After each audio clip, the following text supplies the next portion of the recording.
in the inmate population because of voter-approved early release rules and a reduction in penalties for drug crimes. New York has the second highest per inmate cost at $69,000. Deborah Rodriguez, CBS News. A settlement appears to be in the works between New Jersey Governor Chris Christie and the nurse who was quarantined in 2014 after she returned from Sierra Leone during the deadly Ebola outbreak. Court documents show a judge was told that Christie reached a settlement in principle with Casey Hickox, who had been working with Doctors Without Borders. Pam Coulter, CBS News.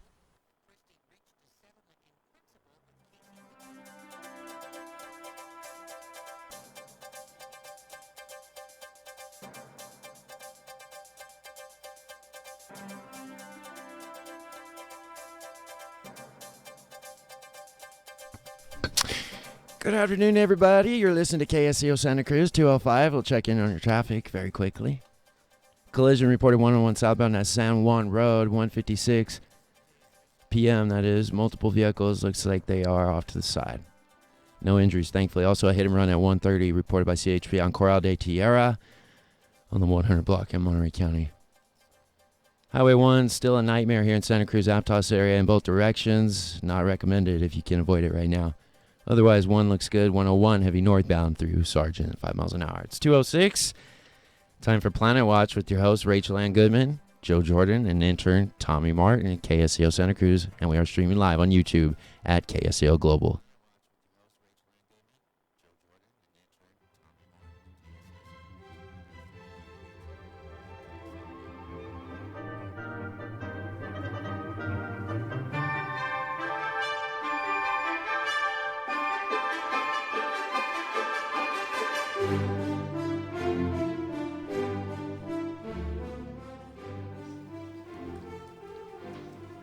Welcome to Planet Watch, big solutions to Earth-sized problems. I'm Rachel Ann Goodman with Joe Jordan, and today on the program, the implications of the U.S. withdrawal from the Paris Accord, plus an interview with Jerry Taylor. He's head of a think tank called the Niskanen Center, and they're proposing market solutions to global warming.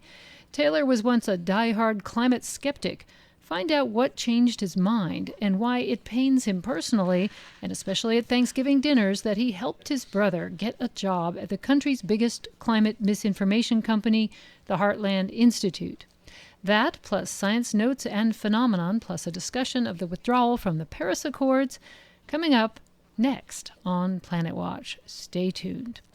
And if you want to ask our guests questions, well, you can't do that today, but you can ask us questions and ask questions of future guests and past guests by writing to us at radioplanetwatch@gmail.com. Again, radioplanetwatch@gmail.com. And we are streaming live on YouTube right now on Facebook. So go to Planet Watch on Facebook if you can and check us out. You can actually see what we look like. Could be better or worse. Joe's wearing a really colorful shirt, so check us out there. And, you can't directly ask our guest today questions, but you can definitely ask him questions, and I got a bunch of questions for him. This is going to be an amazing, terrific interview, and he's not here personally directly in the studio, but we will pass your questions along to him, and you can continue a very interesting and important dialogue.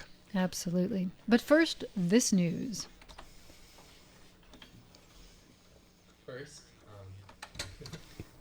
First, you got a story from NASA, who has launched 6,000 pounds of research equipment, cargo, and supplies aboard a SpaceX Dragon spacecraft.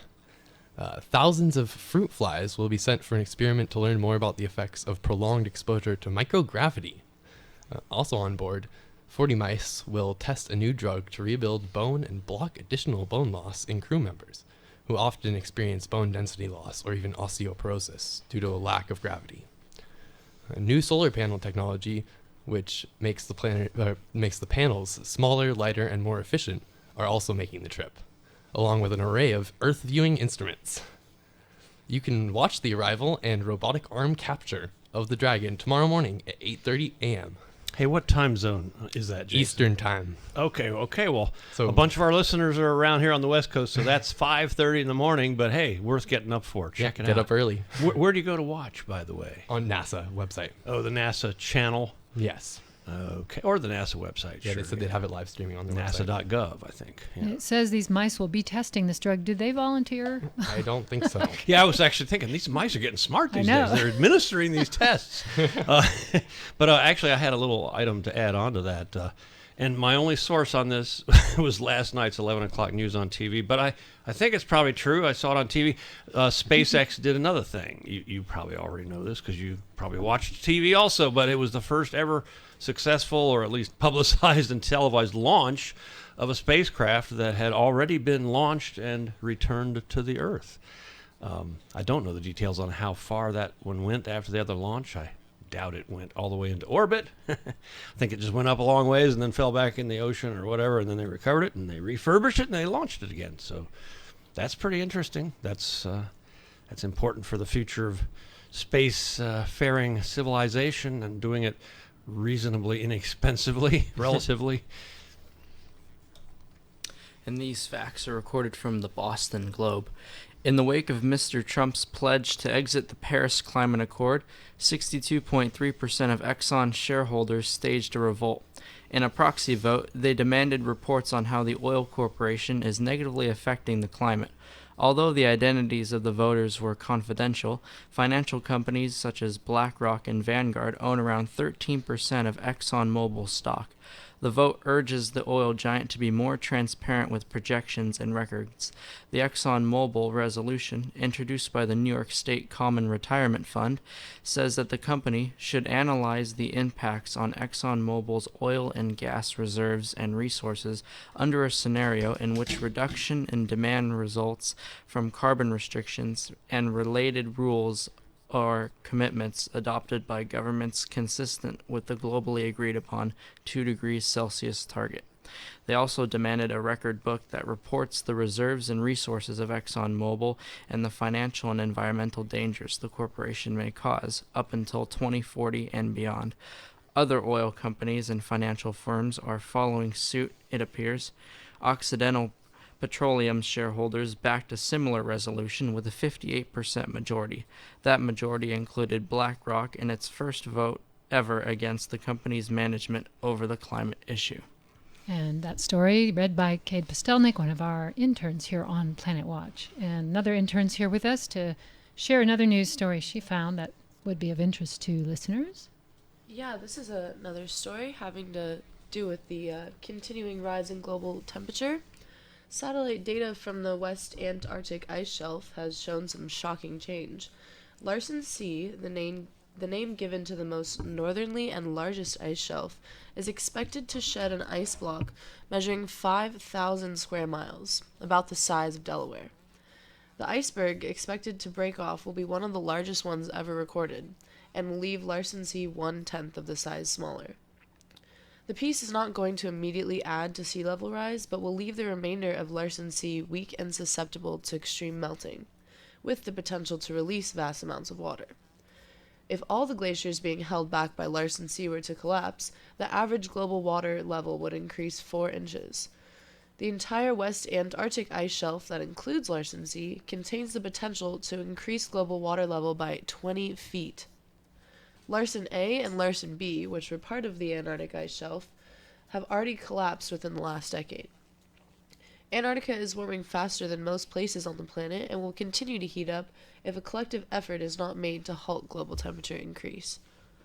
And that was Carolyn King. So did they say anything about, the time frame for when they expect that thing to actually crack off? I believe they're expecting it to go within the next month or so, given that it's about to be July, which is always generally the hottest recorded month of the year. Although in Antarctica, that It's opposite. It's the coldest, actually. Cold. It's the austral winter there now, so maybe it'll be in February. Yeah, is stay February, tuned. March. Stay tuned. We'll see. I don't know if you can get up at 5:30 in the morning tomorrow and watch it on your TV, but anyway. Okay. All right, thank you for that. And we obviously have another big news story we are following here on Climate Watch, and many of you have already heard it hashed over quite a bit in the news, but we thought we'd talk about it here and some of the science implications thereof. Some will be heretofore unknown until time passes, but that is the exit announced exit by Mr. Trump from the Paris Climate Accord. And that's been a story much in the news. And there's been some interesting response around the world, especially from the scientific community, but not just, as we heard, not just the scientific community, but also shareholders in major petroleum companies as well. And apparently even the coal companies did not want the president to exit, and there was a big discussion. So I wanted to spend a little bit of time with Joe just talking over some of the responses and analysis of what it means and how fast it might mean something to the rest of the world as far as real impact on the climate from the exit of the United States. Maybe you could start us, Joe, but just it's really hard to summarize what the climate accord is, but maybe give us a few points of what its basics are, what were we committing to, and there's even some discussion of legally whether the United States can legally pull out, since it's not a treaty.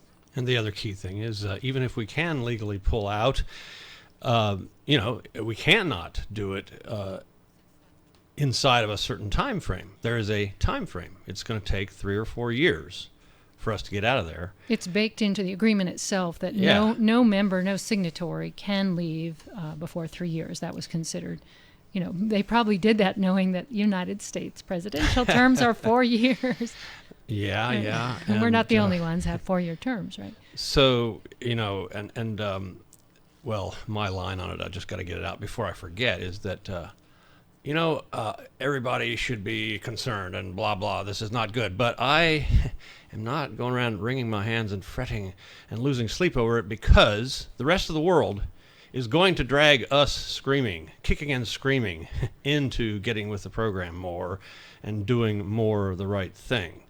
So, Trump and the United States are not the big fish in the pond anymore. I mean, when I was a kid, before most of the other people here and half of our listenership probably were born, in the 50s and the 60s, the United States was the big, the superpower in the world. And then the Soviet Union came along with nuclear weapons. That was about the only way in which they were a superpower. But now the U.S. is one of many, many players, and we need to get used to that. But we are 20% of the we're world's a significant carbon. fraction. Let us not discount our impact on the world and let that be an excuse to just let the rest of the world lead without us. Yeah. And in fact, Jerry Brown, leading California, went right out the next day and started making Paris climate-like agreements with a bunch of other states and glomming states together to go stay in the accord. So we've got a situation in which states and governors and cities, including Pittsburgh, which was mentioned by the president, are going rogue climate change protectors. And that's an interesting phenomenon right there. Yeah, and not only that, but 2 other levels that kind of bracket the state level and city level you just talked about. On the international scene, China and the EU are now formalizing a pact or an entity that's going to be a force to be reckoned with on global climate that will compete, if it has to come to that, with the United States for all the fantastic jobs and economic growth that will come from fighting, climate chaos. And then on another level, financial, personal, business. Hey, just on the way over here today, I was coming over with Tommy, and he told me about an item he just saw. Is it Mayor Bloomberg of New York City, I think? Yes. Really rich guy. I guess he's a billionaire, and he has said he's going to invest X number of million. I don't think it's billion, but thousand, X number, maybe $15 million to do something about helping. Part of the accord is the United States committed to $3 billion, dollars to help the process for other countries who are less wealthy than the United States. And we already paid $1 billion into it. So I believe this was to keep the process going, because the money to convene, even to talk amongst the other countries, largely was going to come from us. And so I believe that $15 million is to keep the process, the dialogue going, so that it was funded. So people could fly places, ironically, but maybe they could teleconference in. A number that I realized that I don't know if we've introduced this on this show yet, but an important number for everybody to hang your hats on. You hear all these numbers thrown about this many $1 million, this many gigatons or megatons of this and that and the other. The United States, no, the world, human civilization every year emits roughly, I mean, plus or minus 35 billion, that's B with a billion with a B, like 1,000 million tons of carbon dioxide a year. I mean, it's plus and minus depending on how good the economy is in the world and all this, but roughly 35 billion tons. That's gigatons. A megaton would be a million, but a gigaton is a billion. And a billion, it would take you your whole life to count to 1 billion. So just so you know, so all these other numbers we throw around, keep that in context.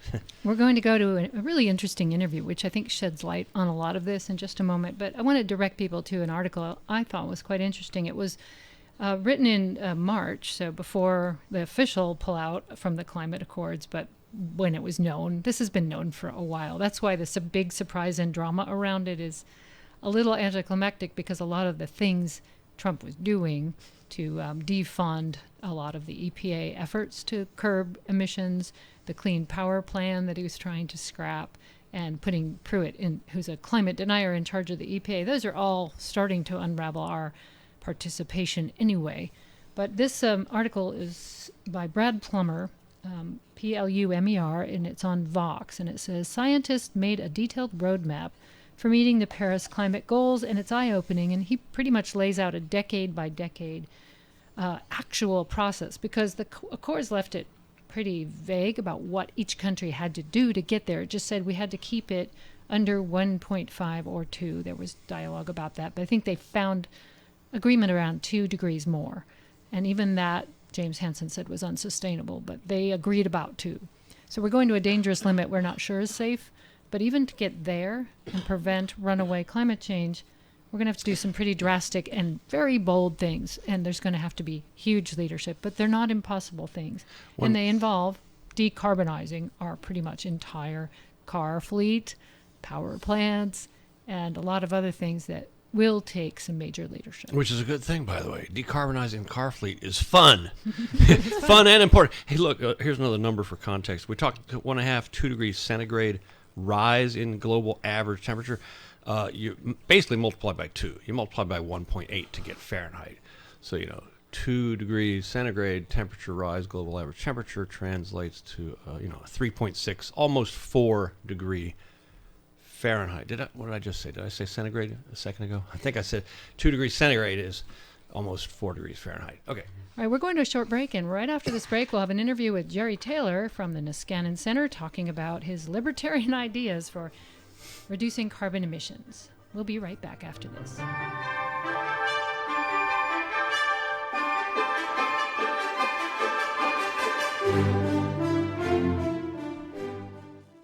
I'm Matt Thompson, Santa Cruz resident and project manager for Day One Solar.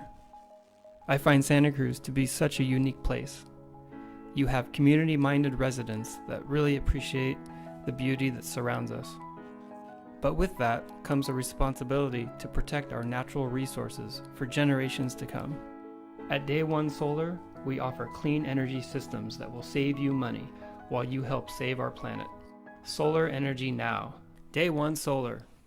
Is your internet connection slow? Etheric Networks can help you. Etheric Networks is the Bay Area's locally owned alternative to DSL satellite and cable. We do a few things to make our service better. We have a great reputation, and our staff is committed to providing a great user experience. We listen to our customers and listen to our staff. We pay living wages. Our staff are local Bay Area engineers and professionals. We provide flexibility and personalized service. Being in Silicon Valley, we have direct contact with the networking software and hardware companies and can bring new technologies to market before the cable and phone companies. We operate a tower-based fixed wireless network as well as a fiber optic backbone network that rings the Bay. The combination creates an ultra-reliable high-capacity network that you ought to try. KSCO Business Special. Business service up to 10 megabits per second symmetric for as little as $299 a month with a $399 installation fee. Etheric Networks. Call 650-399-4200. Etheric.net.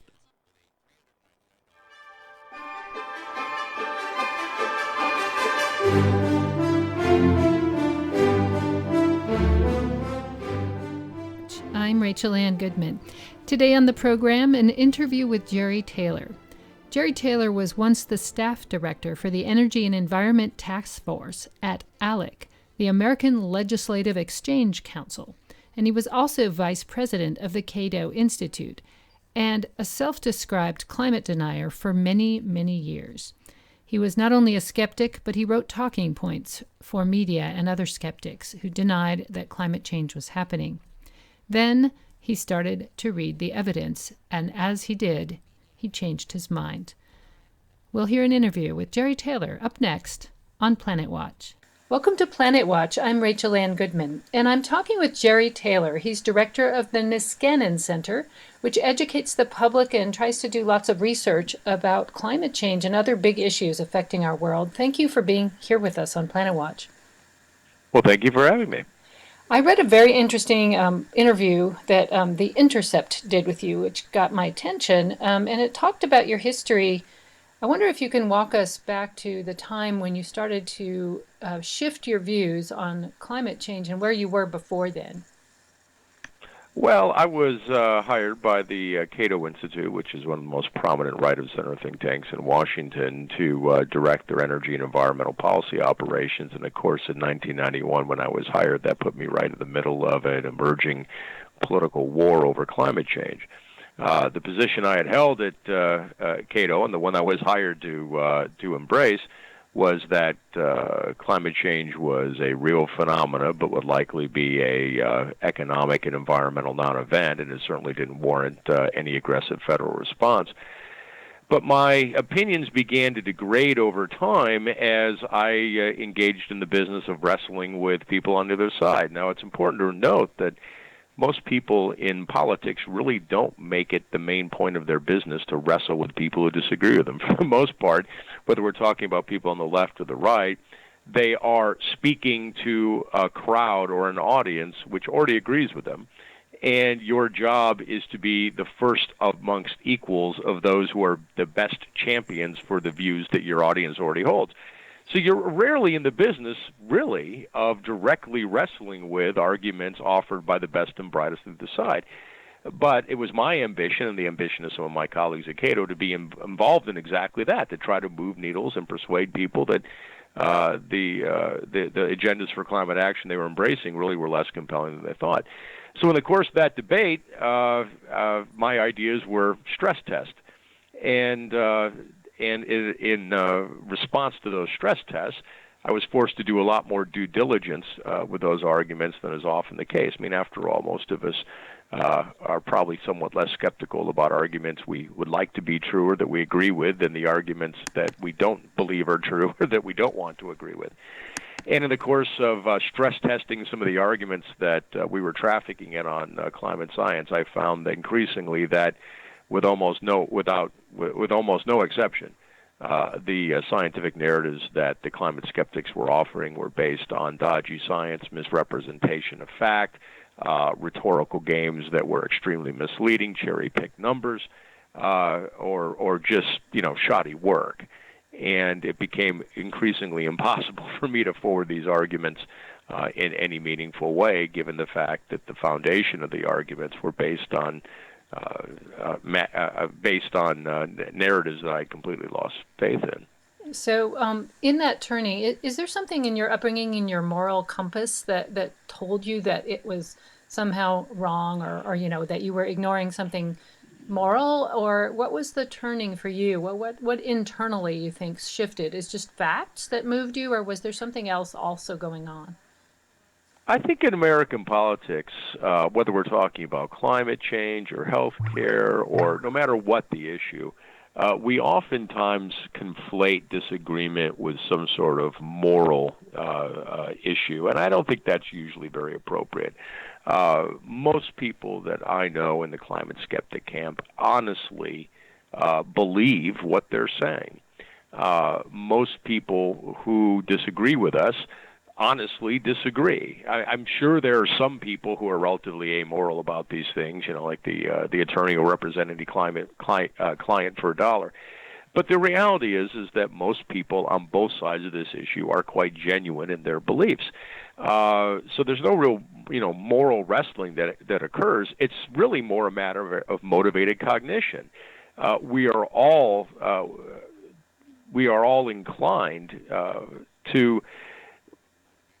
take to provide less due diligence to the arguments that we want to believe and far more skeptical attention to the arguments that we don't want to believe.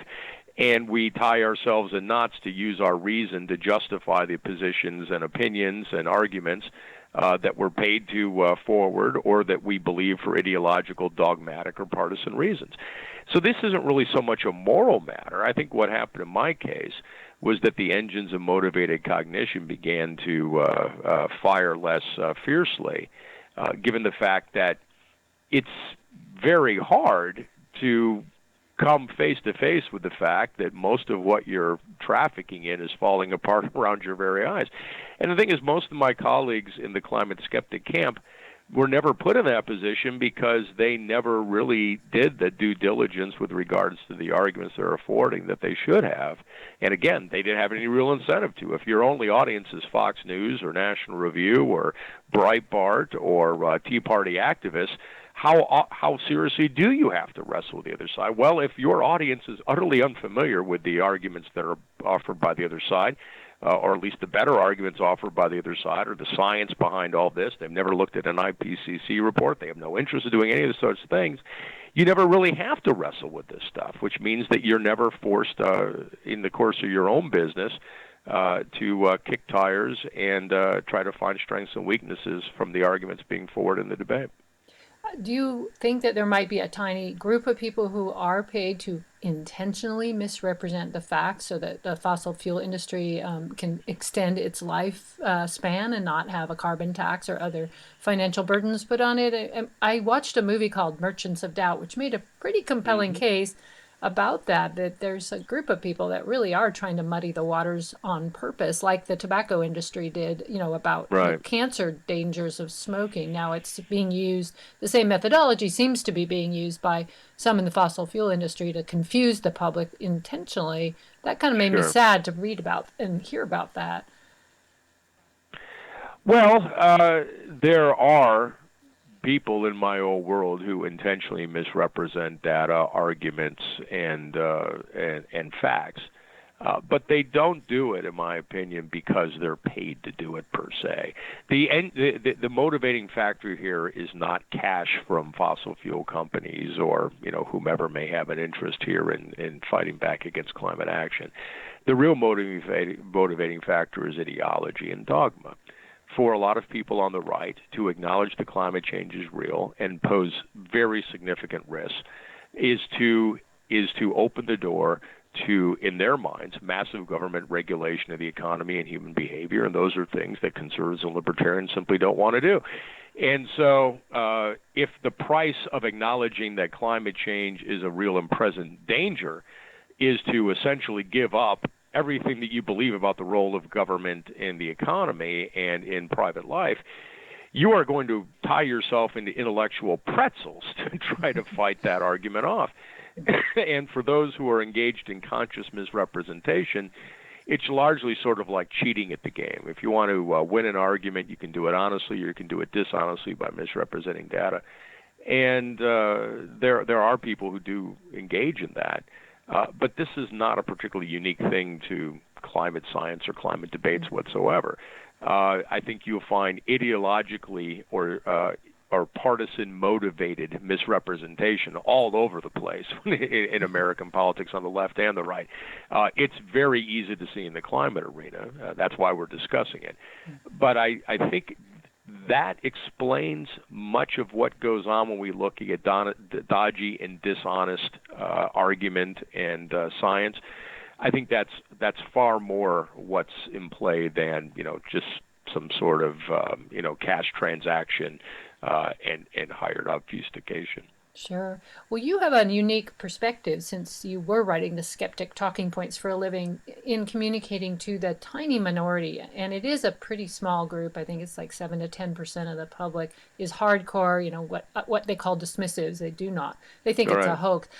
What are your strongest arguments now to try to turn the very people you were part of in a club toward the other side? And is it really worth our energy given that there's such fast-moving science changing around us, and there's other people who do already believe that we need to attack this issue directly. So is it worth it? First, A, is it worth it to try to convince this small minority, given that they're all in power? Maybe so.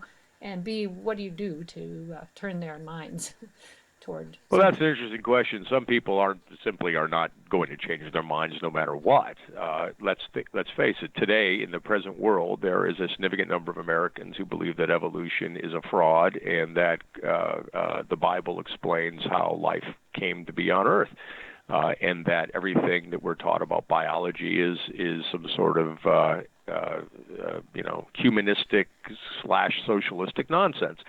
Well, 100 years of strong science and moral and intellectual work hasn't changed those numbers. But they're not politically relevant. And the reason that the anti-evolutionists are not politically relevant is because they have no cover in the major parties or in the larger intellectual world. And I think that our task when it comes to science is to turn the debate more in that direction. So there's no way you're going to take people who are deep climate skeptics who believe that climate change is a hoax perpetrated by communists to somehow destroy the American economy. That ship has sailed. They'll take that belief to their grave. But what is worth doing is talking to opinion leaders in the Republican Party and on the right generally about why these narratives that they're hearing from Fox News and whatnot are nonsense. And if you can move their opinions, you can move, broadly speaking, a lot of the right that will follow in their wake. So, for instance, in 2008, the Republican Party nominated John McCain for President of the United States, who embraced climate action policies that were to the left of what was subsequently proposed by President Obama. And the Republican platform in 2008, when it came to climate, could have been written by Hillary Clinton. How the heck did that happen? Did it happen because there was a lot of retail changing of minds in 2008?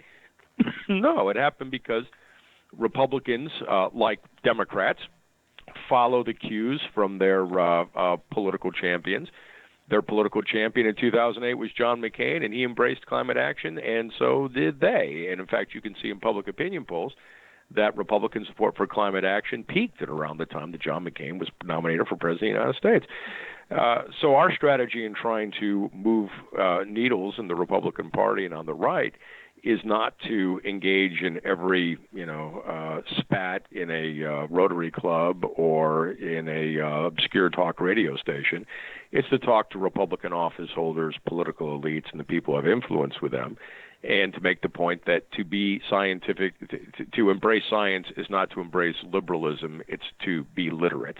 And there is absolutely nothing about how you feel about the role of government or free market economies that should color how you view simple atmospheric physics. That this is just ridiculous, that this is a matter of ideological identity for right-of-center Republicans. Science is what it is.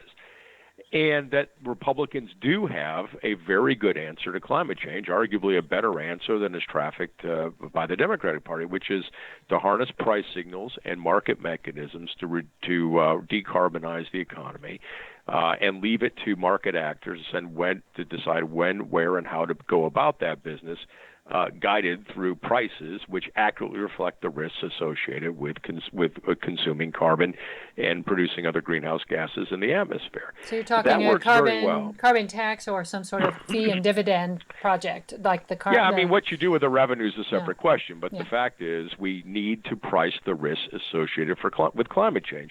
Even climate skeptics of the sort that I used to be engaged with at the Cato Institute accept that there are risks associated with climate change, and they accept the fact that there's a lot of uncertainties. They use these uncertainties as a reason not to act, but it cuts both ways. I mean, for instance, there are a lot of uncertainties about what Iran is going to do with nuclear weaponry. We know the most likely outcome is they aren't going to use nuclear weapons. But there's a chance they will. We hedge our bets, and we accept the fact there's a wide distribution of possible outcomes, and we have to consider the full distribution of possible outcomes when we make our policy. I mean, right after 9/11, people forget that Dick Cheney, then Vice President of the United States, right after 9/11, when the issue of Pakistan's husbanding of nuclear technology was in play, there was a concern that maybe Pakistani scientists would smuggle either weaponry or the know-how for how to build weaponry to al-Qaeda. Vice President Cheney said at the time that if there's even a 1% chance that nuclear technology or weaponry could leak from Pakistan's government to the hands of al-Qaeda or other Islamic terrorists, we have to take that possibility as a certainty as far as U.S. response. Now imagine had he said the same thing about climate change. So in other words, conservatives in other spheres of public policy, particularly in foreign policy, understand full well that we have to hedge against risk. Why would that not stand when it comes to the climate, particularly since all of the scientists that the climate skeptics, trot up to Capitol Hill to testify for the Republican side of these conversations, they all acknowledge climate change is happening. They all acknowledge that industrial emissions are an important driver for that climate change. They all agree that there will be warming in the future. And they all agree, for the most part, in fact, I don't think with virtually any disagreement, that warming is within the range of the likely outcomes offered by the IPCC, and that there's a lot of uncertainty. Well, if that's the case, then why in the heck shouldn't we acknowledge that those risks exist and then hedge against them? Well, why indeed? Jerry Taylor, how did they answer you? There's such silence right now, and we have a president saying that he thinks it's a hoax, but we're not sure how deeply any of his views are held. So how do you talk to this particular crowd? Or are they out after a while because they're so extreme? I mean, we could argue that we'll just wait till the next batch of Republicans comes in, because this particular batch seems, they privately believe that it's happening, but publicly they can't say that. And so, well, I don't believe that Donald Trump and the alt-right is long for this world in American politics. So there will be a post-Trump Republican Party probably sooner than people might have otherwise anticipated. And what that Republican Party is going to look like in the rubble of the collapse of the Trump administration is very much an open question. It turns out that when you talk to Republican office holders on Capitol Hill, as we do on a daily basis, or if you talk to their senior staff or the senior Republican committee staff in the committees of jurisdiction, you'll find that privately they are frustrated at the position that the party is in right now with its orthodox denialism. They believe that climate change does indeed impose risks. They believe for both policy and political reasons that the Republican Party has to offer something other than know-nothingism when it comes to climate. And they believe that pricing climate risks is probably the right way for the party to go. So there's a surprising amount of agreement with the arguments that I'm making here with you within the GOP, at least on Capitol Hill. The problem for elected Republican office holders is that it's not obvious to them how they can get from their current position to this new position while surviving primary challenges and potential uprisings from their base. After all, they represent a party that is generally fairly hostile to taxation, and a carbon tax or any sort of carbon pricing regime would probably represent one of the largest tax increases in American history. Now, there's ways you can deal with that by rebating the revenues and keeping it revenue neutral and all that. But the reality is it's not obvious, if you're a Republican office holder, how you're going to embrace aggressive climate action and survive politically. And, where's the window of opportunity going to be? Can you do so without being knocked off in a Republican primary? These are open questions. And especially right now, if you're a Republican who's thinking about making a break for it on climate and defying the party leadership, well, given everything else that's happening around you in the Republican Party, if you're going to go rebel, are you really going to pick climate as your main point of rebellion? There are a lot of places right now Republicans are entertaining rebellion because they're afraid now that they're in some sort of political death spiral.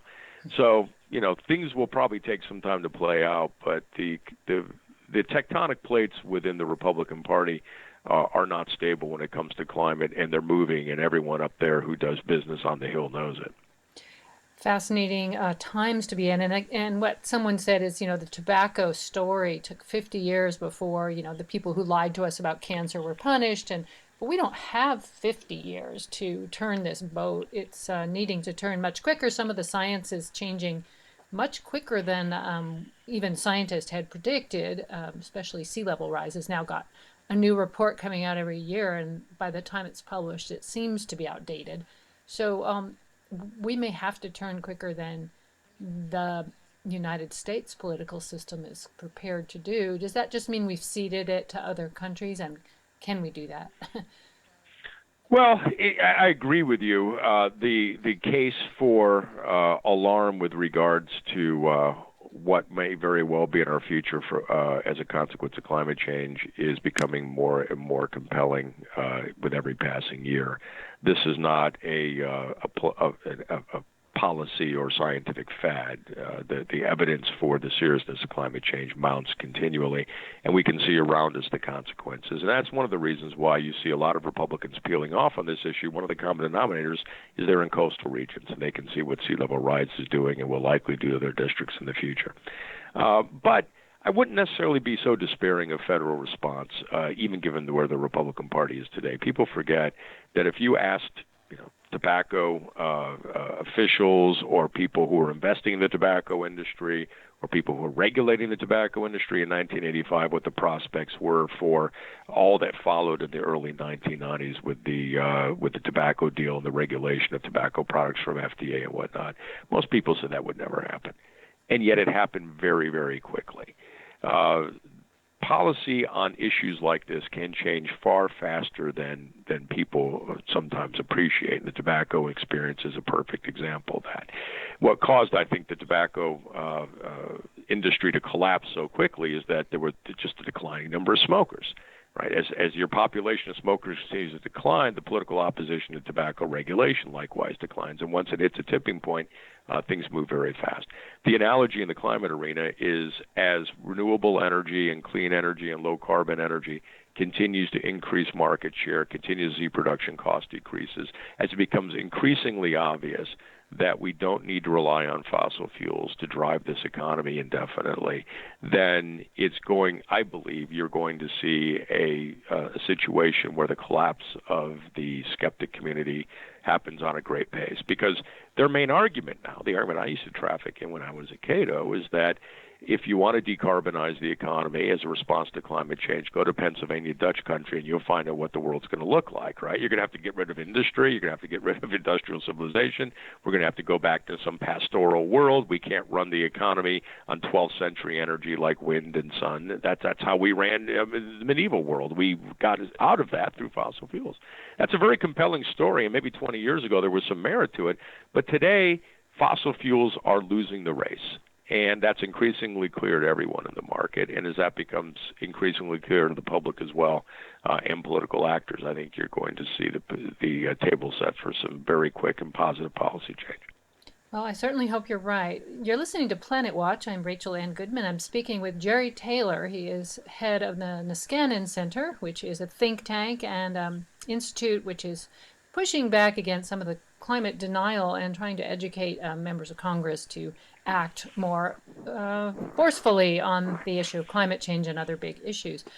Just a couple of more thoughts, and this more goes back to an interesting kind of personal side of the story about you. So the Heartland Institute is one of the big centers for, I dare say, misinformation. They just put out a quote-unquote textbook and sent it to all high school teachers in the United States. And it turns out your brother runs it. So it must be very awkward in some dinners and Thanksgivings and things like that where the two of you are on different sides of a pretty heated issue. How do you deal with that in your family? Well, let's just for some precision's sake, my brother does not run the Heartland Institute. He was the director of their climate operations for almost a decade, maybe about a decade. And he recently left Heartland. He now is in a new organization that he's formed called Sparks of Freedom. I'm sorry, I forget the exact title. So, but it is true that Heartland's rise as probably the major actor in climate skepticism occurred under my brother's watch. And my brother and I don't agree. How we manage that, well, we're brothers first and family first, but this is a topic that we are generally best to agree to disagree about and not discuss very frequently. Sure. And you're both very effective at what you do. So kudos to both of you for having a family that's very smart, obviously, and really good at communication about two very different sides of a very compelling issue. Well, you know what? I think sometimes people forget that it takes a lot of intellectual capability to twist yourself in the nuts to continue to make the climate skeptic case. Most people who are not so engaged in this discussion give up the ghost when hit by an avalanche of evidence that climate change is real. When you look at surveys where they check to see whether climate skeptics are as knowledgeable about climate science and the state of science and fundamental physics and things like that as climate realists, they find out that climate skeptics usually tend to rate higher on all these metrics. So how can this possibly be? Well, the main reason is that you've got to have a lot of IQ to convince yourself the story that climate change is some sort of hoax, given 30 years of mounting evidence. That's not to say that only smart people are climate skeptics or whatnot, or that or anything beyond that, but it is to say that it takes a lot of intellectual energy to convince yourself of the story that climate change is some sort of non-event. And I think that kind of explains why you often find, ironically, very smart people on the other side of this conversation. And we know a lot about the way people think in terms of tribes, that, like you said earlier, if you subscribe to the Tea Party, you have to buy that climate change is a hoax. That comes with a package, and you would be disloyal to your tribe. And that's very powerful in human psychology. We're finding that people, like you said, that hasn't always been the case. It's certainly not always been the case that Republicans don't believe climate change, but this new wing that's very anti-government seems to have attached itself in that logical Gordian knot. What I find ironic about that argument that, more climate action means more big government is that if we do nothing, it seems like we're going to have more big government in our doorstep, because the National Guard's going to be coming to, enforce a lot of martial law and order on chaos when big storms come, and we're going to be spending a lot more on recovery than we are on prevention. So it's kind of the irony of that big government argument is if we do nothing, we're going to have even bigger interventions. Well, which presupposes the climate change is real. Now, if you're a climate skeptic and you think it's all a hoax and you're going to have no such thing, you're not worried about the National Guard, seizing property. You're not worried about, the metastasization of regulation under EPA Secretary Bill McKibben, say in an Elizabeth Warren administration. These things aren't going to happen because there is no such thing as climate change, and it's going to be a non-event. So that's how the right looks at this. But, the point you made about how people tend to move in based on tribal cues with regards to what your crowd is supposed to think or, what you're supposed to believe on certain issues. Yeah, it's a desultory situation, but it is what it is, and it extends well beyond climate. In almost all public policy issues, people follow the cues that they pick up from their political champions. But that's also an opportunity for climate realists. In other words, if that is true, then the key to moving conservatives on climate change isn't to go into the weeds and win an endless Vietnam-style war on Fox News, debating every climate skeptic who's crawls out from under a rock. The key to moving this debate is to change what Republican elites and political actors are saying about climate change. And as I said, most of them feel as if they're almost hostages to climate denialism, and they want a way out. And I am fairly optimistic that once the Republican Party shakes itself of Donald Trump and the alt-right, the conditions will be set for a rebranding of the party and some political entrepreneurship on this front. And you may very well find that Republicans are more inclined to do something about climate change in a meaningful sense, in a fashion that is almost unimaginable today. And have you mapped out what that escape route might be for them to articulate it in a way that they can see would possibly save their hides if they did want to shift? Yeah, we argue that the best and most efficient response to climate change is simply to tax greenhouse gas emissions, and that tax, it's a matter of the political landscape with regards to how much burden we can really expect from a tax like that. But we endorse somewhere between a $25 and a $45 carbon tax that would increase somewhat above inflation every year. And the revenues from that tax would be used to help compensate the coal country and to take care of the industry and the work base that has relied on coal and other fossil fuels. So if there are going to be winners and losers from climate action, and unfortunately some of the losers are in coal country, then we probably have an obligation to provide some sort of compensation, and then using some of that money to help research and develop new economically viable low carbon energies and rebate the rest of the American people to reduce the burden of other taxes. That makes a lot of sense. It's something that economists on the left and the right embrace. Conservatives like Greg Mankiw at Harvard, he used to be at the economic advisor to the George W. Bush administration. Marty Feldstein, he used to be Reagan's economic advisor. I mean, this is something that most conservatives think makes absolute sense. I think that's the right escape vehicle. It provides for robust carbon action. It uses markets to do it, and it does not grow government. But there are other escape vehicles that are in play. We'll just have to see what makes sense. Unfortunately, this is politics, so good policy and good politics, you have to hope that they intersect, but they sometimes don't.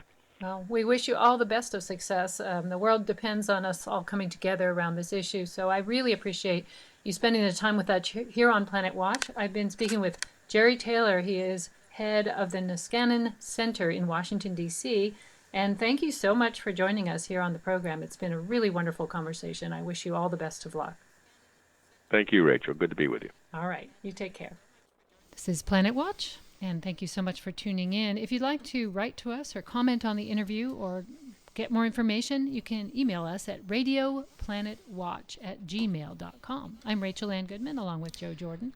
Yeah, hi, folks. We've just got a few minutes left, but I just want to compliment Rachel on that masterpiece of an interview. I mean, that was a real gem, and I think, and of course, Rachel knows how to, I guess, go.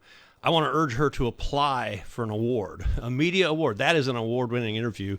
And then, of course, our show is going to win awards at some point, too, because we're doing good, important stuff, and we're having fun doing it, despite the ugliness of a lot of what's going on out there. But, this guy, you hear him talk. He's a decent fellow who gets along with people, even his brother. And I have the same thing with relatives back east, who we love each other, but we're just at opposite sides of the fence. And I keep saying, look, if we just had time to really get together for, a beer or whatever for an hour or two, then we could really. But anyway, speaking of awards, by the way, I should do a little plug. Rachel and I, way back in 2001 or so, we worked on a national award-winning radio series called The DNA Files. And in particular, I was involved in the first 5 minutes of an hour-long segment on the origins of life and the most extreme conditions on Earth where life can survive, boiling hot springs in Yellowstone National Park. And they're thought to be closely related to the earliest life forms on Earth. So anyway, if you Google DNA Files, or get in touch with us by that email Rachel just gave you, and you can find out about that. There were 2 series of DNA Files. This is the one that was back in 2001. And by the way, everything this guy just said, this guy, Jerry Taylor, who I would love to meet soon in D.C. I go there every now and then to visit those relatives in Virginia. It's all relevant to what we had on the show back in April 30th on CCL, Citizens Climate Lobby, and their whole mission to put a price on carbon. And again, you pollute, you pay. And we got to figure out, all right, how much is poison worth circulating in our economy? What do we have to pay to, do things right and get the unpoisoned things, such as solar and wind and all the green renewable energy technologies? Hey, by the way, if you saw something bright in the sky last night right next to the moon, I mean, this is old news now, but it'll be still kind of close tonight, just not as. Last night, did you see that bright dot like almost right on top of the moon? Right next to the moon. It was Jupiter. And so if you want to know where Jupiter is, just go out tonight and look, and the only really bright dot anywhere near the moon. If the moon's high in the sky, it'll be to the right of the moon tonight. I didn't see a probe diving into it, though. Oh, yeah. No, Juno. So keep an eye on the sky for that one. And, well, yeah, so part of the mission of this show is to not just preach to the choir all the time, but to go behind so-called quote-unquote enemy lines and win new hearts and minds. And this was just a quintessential example of that, and more better later. But let's see. And, I did give you a riddle last week. And I'm going to give you a 1-week extension, okay? But I'm going to state it again very quickly, okay? The riddle was, if you have an exactly 1 mile long, totally straight piece of railroad track on the ground, just a railroad rail that's exactly a mile long, and it's tacked down at the 2 ends, Okay, and now somebody sneaks in the middle of the night and solders in an extra foot of rail. So now you've got a mile and a foot, but it's still tacked down at the two ends. Well, then what has to happen? It can't fit on the flat ground. It has to bow up in the arc of a circle, right? The question is, in the middle, how high does that curved rail that's now a mile plus a foot long, how high above the ground does it get in the middle? We had a couple listeners who guessed, and stay tuned for the suspenseful conclusion next week because, hey, we got about 30 seconds left for the music and everything now, and Rachel's going to give you the outro, and, well, okay, on into the beyond here. Thanks for listening.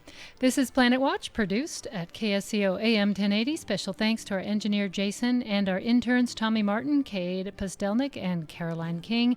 And thanks to our companion Eugene Beer in Columbus, Ohio, for running our program there. For more information, go to our archives at zbsradio.com or our Facebook page, Planet Watch Radio on Facebook. Thanks for listening. See you next week. KSCO, Santa Cruz. CBS News, I'm Pam Coulter. British Prime Minister Theresa May is calling for tougher measures to fight terrorism in the wake of the latest attack in central London. Defeating this ideology is one of the great challenges of our time, but it cannot be defeated through military intervention alone. The head of the site intelligence group says ISIS has claimed responsibility for the attack that killed 7 people. CBS's Charlie D'Agata. Oh my God! The rampage that left scores of wounded in its wake may have